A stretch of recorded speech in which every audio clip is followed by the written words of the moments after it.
اللہ نے انسان کو کیوں پیدا کیا؟ بسم اللہ الرحمن الرحیم، الحمدللہ رب العالمین، صلی اللہ علی نبینا محمد وعلی آلہ وصحبہ اجمعین۔ ہم اس پروگرام کے شروع میں سب سے پہلے اللہ رب العالمین سے دعا گو ہیں کہ ہمیں اخلاص اور حسن عمل کی توفیق عطا فرمائے۔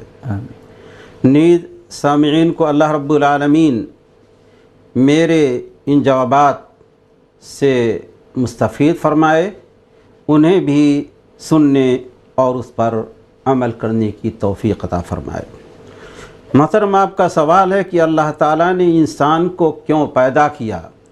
قرآن و حدیث میں بڑی صفائی کے ساتھ یہ موضوع پھیلا ہوا ہے۔ اللہ رب العالمین نے انسانوں اور جنوں کو صرف اپنی عبادت کے لیے پیدا کیا۔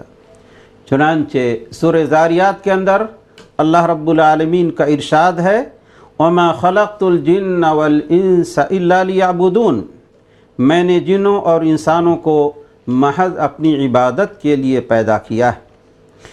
اور یہی پیغام انسانوں تک پہنچانے کے لیے اللہ تعالیٰ نے ہر قوم میں ایک رسول بھیجا۔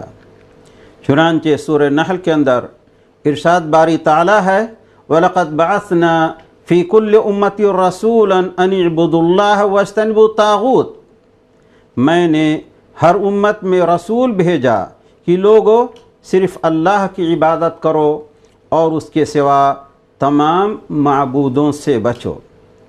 نیز سورہ بنی اسرائیل کے در اللہ رب العالمین نے حکم دیتے ہوئے فرمایا، وَقَضَىٰ رَبُّكَ أَلَّا تَعْبُدُوا إِلَّا إِيَّاهُ وَبِالْوَالِدَيْنِ إِحْسَانًا، تیرے رب اور پروردگار نے صاف صاف حکم دیا ہے کہ تم اس کے سوا کسی اور کی عبادت نہ کرنا اور والدین کے ساتھ حسن سلوک کرنا۔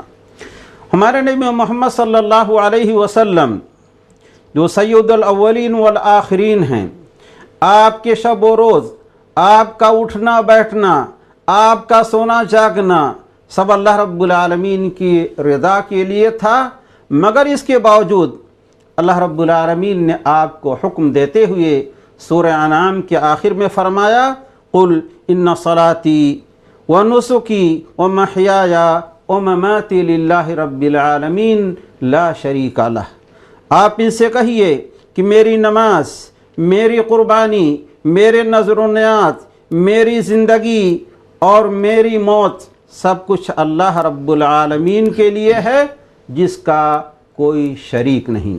تو واضح ہوا کہ اللہ رب العالمین نے سارے انسانوں اور جنوں کو، انسان کی طرح سے جنوں سے بھی سوال ہوگا اور وہ بھی جنت و جہنم کے مستحق ہوں گے۔